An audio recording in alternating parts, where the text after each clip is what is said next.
D D next level, devil's double next level എന്നുള്ള ഒരു സിനിമയുടെ റിവ്യൂ ആണ് പറയാൻ വേണ്ടി പോകുന്ന തമിഴ് സിനിമയാണ്. സന്താനം, ഗൗതം വാസുദേവ് മേനോൻ, സെൽവരാഘവൻ, മൊട്ട രാജേന്ദ്രൻ, റെഡ്ഡിൻസ്ലി, ഗീതിക തിവാരി, യാഷിക ആനന്ദ്, പിന്നെ Bigg Boss Tamil season 7 contestant ആയിട്ടുള്ള നമ്മുടെ വർഷിനി വെൻകട്ടും ഒരു വേഷവും കാര്യങ്ങളൊക്കെ ഈ സിനിമയിൽ ചെയ്യുന്നുണ്ട്. ദില്ലിക്ക് ദുഡ് ഫ്രാഞ്ചൈസിലെ ഒരു 4ാമത്തെ സിനിമയാണ് ഈ ഒരു ഡി ഡി നെക്സ്റ്റ് ലെവൽ എന്ന് പറഞ്ഞ ഈ സിനിമ. നമുക്ക് ഇതിൻ്റെ റിവ്യൂ പറഞ്ഞതിന് മുമ്പ് ആദ്യമായിട്ട് ആ ഒരു ദില്ലിക്ക് ദുഡ് സീരീസ് എന്നുള്ള കാര്യങ്ങളൊക്കെ നമുക്ക് നോക്കാം. 2016 ആദ്യ ഭാഗം, 2ാം ഭാഗം, 2023 മൂന്നാം ഭാഗം, ഇപ്പോൾ 2025 4ാമത്തെ ഫ്രാഞ്ചൈസിൽ ആ ഒരു 4ാം ഭാഗം വന്നേക്കാണ്. സോ ആ ഒരു കാര്യങ്ങളൊക്കെ വെച്ച് സിനിമ ഈ ഒരു സീരീസ് പ്രധാനമായിട്ട് ഫോക്കസ് എടുക്കാന്ന് വെച്ച് കഴിഞ്ഞാൽ ഗോസ്റ്റുകളെ ട്രോളുക എന്നുള്ളതാണ് ഇതിൻ്റെ ഒരു തീമെന്ന് പറയുന്നത്. ഈ അന്ധവിശ്വാസങ്ങൾ, ഗോസ്റ്റ് എന്നിവനെയൊക്കെ ഒരു ഹാസ്യപരമായിട്ട് ട്രോളുന്ന ഒരു സിനിമയാണ് ഈ ഒരു ദില്ലിക്ക് ദുഡ് സീരീസിലുള്ള. ദില്ലിക്ക് ദുഡ് എന്ന് പറയുമ്പോൾ സന്താനത്തിൻ്റെ ഒരു കരിയർ തന്നെ ഏറ്റവും മികച്ച ഒരു ബ്രേക്ക് കൊടുത്ത സിനിമയാണ്. കാരണം ഇത്രയും ചുരുങ്ങിയ കാലയളവിൽ ഒരു 4 ഭാഗമൊക്കെ ചെയ്യുന്ന വലിയ കാര്യം തന്നെയാണ്. ആ ഒരു കാര്യങ്ങളൊക്കെ വെച്ച് സന്താനത്തിൻ്റെ ലുക്കായിരുന്നു എൻ്റെ ഫസ്റ്റ് പാർട്ടിൽ തന്നെ ഏറ്റവും മികച്ച ഒരു ഹൈലൈറ്റായിട്ട് മാറുന്നത്. ആ ഒരു ബിയേഡ് സ്റ്റൈലൊക്കെ ഭയങ്കര ട്രെൻഡിങ് ആയിരുന്നു. പിന്നെ 2, 3 അതിലൊക്കെ ആ ഒരു സ്റ്റൈല് ഫോളോ അപ്പ് ചെയ്യണം. പക്ഷേ ഈ 4ാം ഭാഗം സമയത്താണെങ്കിൽ ഒരു യങ് ജനറേഷൻ, ഒരു ന്യൂ ജനറേഷൻ പയ്യനെ കണക്കത്തെ ഒരു മേക്ക് ഓവറാണ് സന്താനം വന്നത്.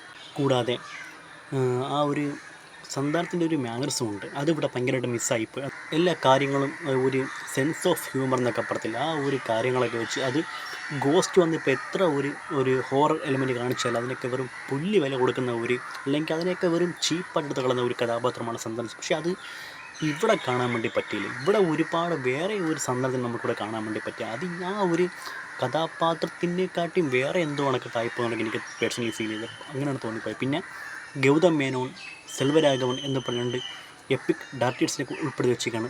ഗൗതം മേനോൻ്റെ ഉയിരെ എന്ന് പറഞ്ഞ ആ ഒരു സീക്വൻസൊക്കെ ഭയങ്കര ഹിറ്റായിരുന്നു. ഈ ഒരു ട്രെയിലർ ഇറങ്ങിയ സമയത്തിൻ്റെ 1 ഹിറ്റടി സംഭവമാണ് ആ ഒരു ട്രെയിലർ കാര്യങ്ങളൊക്കെ.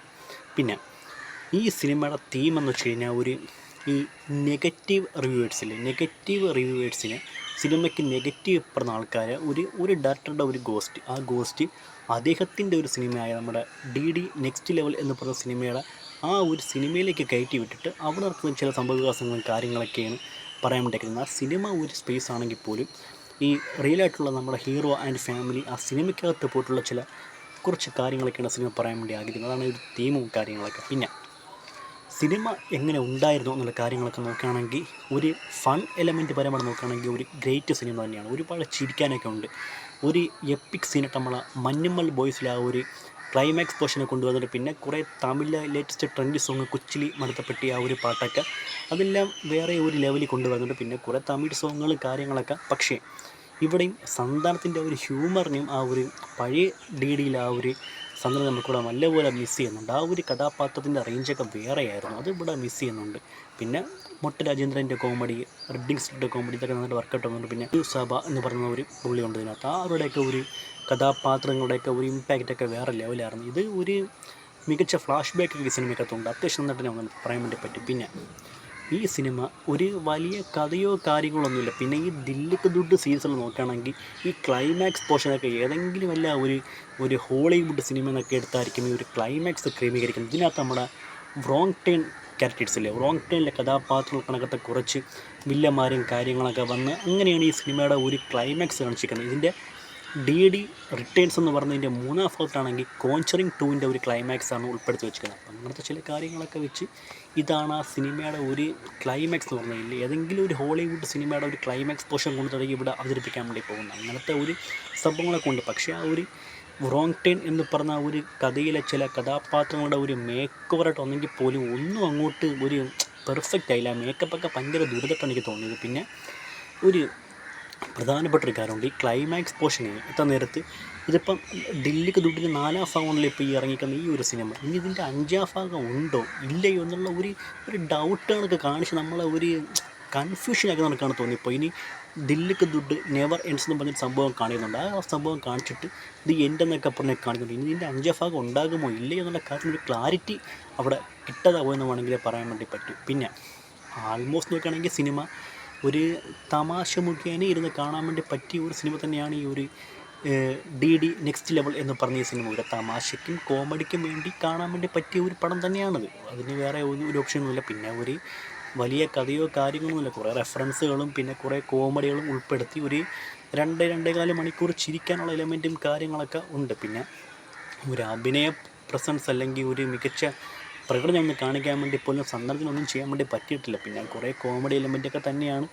ചെയ്ത് വെച്ചിരിക്കുന്നത്. പിന്നെ മൊട്ട രാജേന്ദ്രൻ്റെ ചില കോമഡികളൊക്കെ പലയിടത്തും വർക്കൗട്ടായി വന്നു. പുള്ളി വേറെ ലെവലിൽ ചിലയിടങ്ങളിലൊക്കെ ചെയ്ത് നിൽക്കുന്ന കോമഡിയുടെ ഒക്കെ ഒരു തീമെന്നൊക്കെ വെച്ച് കഴിഞ്ഞാൽ ഒരുപാട് ചിരിക്കാനൊക്കെ ഉള്ള ഒരുപാട് എലമെൻറ്റ് പുള്ളി ചെയ്തിട്ടുണ്ട്. പുള്ളിയുടെ ഒരു കംബാക്ക് എന്നൊക്കെ പറയാൻ വേണ്ടി പറ്റും. പുള്ളി കുറേ സിനിമ ഫീൽഡിൽ ഇപ്പോൾ ഒരു സജീവമാവുന്നതെങ്കിൽ ഇപ്പോൾ അദ്ദേഹം ഈ സിനിമയിൽ കൂടെ വന്നിട്ട് കുറച്ച് മാക്സിമം സ്കോർ ചെയ്യാൻ വേണ്ടി ശ്രമിച്ചു എന്നുള്ള കാര്യം മാത്രമാണ് എനിക്ക് പേഴ്സണലി പറയാനുള്ളത്.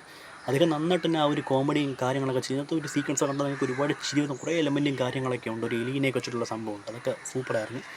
അപ്പോൾ ആൾമോസ്റ്റ് ഈ സിനിമയെ പറ്റി നോക്കുകയാണെങ്കിൽ ഒരു കണ്ട് ചിരിക്കാൻ വേണ്ടി പറ്റിയ ഒരു മികച്ച സിനിമ എന്ന് പറയാൻ വേണ്ടി പറ്റും. പിന്നെ ഓവർ എക്സ്പെക്റ്റേഷനും കാര്യങ്ങളും ഇതൊക്കെ പോയാൽ കണ്ടിരിക്കുക. പിന്നെ ഈ ഇത്തരം ഫ്രാഞ്ചൈസിൽ വന്ന ഈ സിനിമകളും ഇതേ തീം പിടിക്കുന്ന സിനിമകളൊക്കെ തമിഴിൽ ഒരുപാടുണ്ടാകും. ഇത്തരം സിനിമകൾ കണ്ട് പരിചയമുള്ളവർക്കൊക്കെ ആണെങ്കിൽ ഈ സിനിമ നന്നായിട്ട് ഇഷ്ടപ്പെടുന്നു മാത്രമേ പറയാൻ വേണ്ടി പറ്റൂ. ഒരുപാട് സിനിമകളുണ്ട്. ഇപ്പം ഇത് തന്നെ ഇപ്പം ആൾമോസ്റ്റ് തിയേറ്റർ കളക്ഷൻ നല്ല കളക്ഷൻ നേടി ഇപ്പോൾ പടം പോയിക്കൊണ്ടിരിക്കുകയാണ്. നല്ലൊരു കളക്ഷൻ റെക്കോർഡ് സിനിമയ്ക്ക് ഇടാൻ വേണ്ടി സാധിച്ചെന്നുണ്ടെങ്കിൽ പറയാൻ വേണ്ടി പറ്റും. ഈ ചുരുങ്ങിയ കാലയളവ് കൊണ്ട് തന്നെ 10 കോടിക്ക് മുകളിൽ കളക്ഷൻ നേടി ഈ സിനിമ റൺ ചെയ്ത് പോയിക്കൊണ്ടിരിക്കുകയാണ്. ആ ഒരു കാര്യങ്ങളെ വെച്ച് മികച്ച ഒരു സിനിമ തന്നെയാണ്. പിന്നെ ഇതിനകത്തൊരു വിവാദങ്ങളും കാര്യങ്ങളൊക്കെ ഉണ്ടായി. നമ്മുടെ സന്താനം ഒരു ഭക്തിഗാനം ഒരു റാപ്പോ DJ ആയിട്ട് എന്ത് ഉൾപ്പെടുത്താൻ പറഞ്ഞ് കുറേ സംഘടനകൾ സന്താനത്തിനെതിരെ കേസ് കൊടുത്ത് 100 കോടി രൂപ വേണമെന്നൊക്കെ പറഞ്ഞ് ആവശ്യപ്പെട്ട സംഭവങ്ങളൊക്കെ ഇങ്ങനെ കേൾക്കുണ്ടായി. അത് നടക്കാൻ വേണ്ടി പോകുന്നില്ല. അത് എവിടെ തൊട്ടാലും ഇപ്പം ഈ ഒരു വിവാദങ്ങളും കാര്യങ്ങളൊക്കെ ഇപ്പം എത്ര നടന്മാർക്കെതിരെ വരുമെന്നുള്ള കാര്യങ്ങളൊന്നും അറിയത്തില്ല. അങ്ങനെ ഒരു ഇൻസിഡൻറ്റും കാര്യങ്ങളും ഗസിന് മുഖാന്തരം ഉണ്ടെന്നുള്ള കാര്യം മാത്രം പറഞ്ഞു സാധിച്ചുള്ളൂ. സോ ആ ഒരു കാര്യങ്ങളൊക്കെ വെച്ച് DD നെക്സ്റ്റ് ലെവൽ എന്ന് പറഞ്ഞ ഈ സിനിമ കോമഡി പ്രാധാന്യമായിട്ട് കണ്ടിരിക്കാൻ വേണ്ടി പറ്റിയ സിനിമ തന്നെയാണ്. ചിരിക്കാനൊക്കെ ഒരുപാട്. പക്ഷേ ഒരു വലിയ കഥയോ കാര്യങ്ങളോ സംഭവ മുഹൂർത്തങ്ങളോ കാര്യങ്ങളൊന്നും ഇല്ലെങ്കിൽ പോലും ആ ഒരു ദില്ലിക്ക് ദുഡിൻ്റെ ആ ഒരു സീരീസിലുള്ള കോമഡിയുടെ ഒരു കണ്ടിന്യൂഷനായിട്ടാണ് തന്നെയാണ് സിനിമ പോയിക്കൊണ്ടിരിക്കുന്നത്. പിന്നെ സന്താനത്തിൻ്റെ ക്യാരക്ടറിന് നല്ല ചേഞ്ച് ഔട്ട് ഉണ്ടായി. കാരണം ആ സന്താനത്തിൽ നമ്മൾ മുമ്പ് കണ്ട സന്താനമല്ലേ നമ്മളിവിടെ കണ്ടത്. വേറെ ഒരു ലെവലിലുള്ള സാധനമാണ് കാണാൻ വേണ്ടി സാധിച്ചത്. പ്രേമാനന്ദ എന്ന സംവിധായകനാണ് ഇത് ചെയ്ത് വെച്ചിരിക്കുന്നത്. പിന്നെ രാംബാലയാണ് 1, 2 ചെയ്തിരിക്കുന്നത്. പിന്നെ നമ്മുടെ ഈ ഒരു 3, 4 ഇപ്പോൾ ചെയ്തിരിക്കുന്നത് പ്രേമാനന്ദാണ് ചെയ്തിരിക്കുന്നത്. ആ ഒരു കാര്യങ്ങളൊക്കെ വെച്ച്. സോ ഇതാണ് ദില്ലിക്ക് ദുഡിൻ്റെ ഒരു 4ാം ഭാഗമായ DD നെക്സ്റ്റ് വരുന്ന സിനിമയെ പറ്റി എനിക്ക് പറയാനുള്ളത്. ചുമ്മാ കോമഡി പരമായിട്ട് കണ്ടിരിക്കാൻ വേണ്ടി പറ്റിയ ഒരു സിനിമ അത്ര മാത്രമേ പറയാൻ പറ്റുള്ളൂ. വലിയ സിനിമ ഒരിക്കലും ഞാൻ പറയത്തില്ല. ആ ഒരു കാര്യങ്ങൾ വെച്ച് ഇത്രയുള്ളൂ പറയും. ഇതാണ് DD നെക്സ്റ്റ് ലെവൽ എന്നപ്പോൾ സിനിമയുടെ പറ്റിയുള്ള എൻ്റെ ഒരു റിവ്യൂ കാര്യങ്ങളൊക്കെ. സോ ആ ഒരു കാര്യം വെച്ച് എൻ്റെ ഈ റിവ്യൂ ഇഷ്ടപ്പെട്ട സബ്സ്ക്രൈബ് ചെയ്യുക, ഈ വീഡിയോ ലൈക്ക് ചെയ്യുക, ഷെയർ ചെയ്യുക. ഓക്കെ, അപ്പോൾ മറ്റ് സിനിമയുടെ ഒരു റിവ്യൂ വിശേഷമായിട്ട് പറഞ്ഞിരിക്കുന്നത് പറഞ്ഞ സൈനിങ് ഔട്ട്. ബൈ. ഓക്കെ.